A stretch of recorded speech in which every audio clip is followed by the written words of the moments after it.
Bon bah Loïc, on va cuire le poisson dans un four ventilé. La température c'est C'est 150 degrés. Eh ben, on y va. C'est parti. On va laisser environ 7 minutes. Hein. Alors il est assez épais, hein, celui que nous avons choisi de cabillaud. Oui. Il a une belle épaisseur, il est avec la peau. Alors si vous pouvez trouver le poisson, le dos de cabillaud avec peau, c'est bien mieux parce que ça va conserver le moelleux de la chair et ça va également garder sa saveur. Alors c'est pas toujours facile de trouver un cabillaud avec la peau. Si vous le trouvez un dos de cabillaud sans peau, eh bien, n'hésitez pas, vous me le prenez quand même, ça ira très bien également.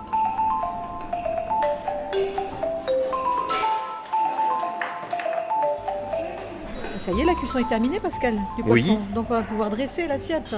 Ah, très joliment, hein, parce qu'on dit qu'on mange avec les yeux avant. Ah oui, c'est très important. Alors en fait, on va déjà mettre le mélange carotte, navet au creux de l'assiette, qui a bien sûr été préalablement chauffé, ça c'est très important.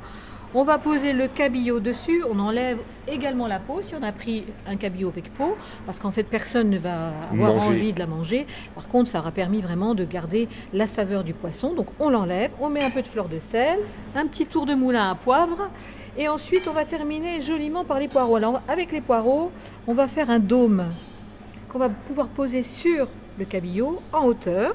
On monte vers le ciel. Ah, il faut toujours donner du volume, c'est plus joli sur une assiette. Alors si on a un peu de cerfeuil, c'est possible, hein, en ce moment on le trouve quand même.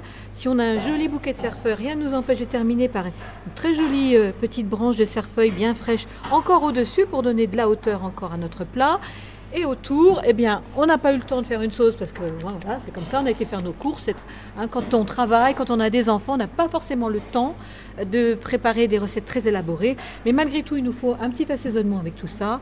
Alors, on a mélangé de l'huile d'olive, du jus de citron, un petit peu de vinaigre balsamique si on en a, et beaucoup d'herbes. Et on a mixé le tout de nouveau.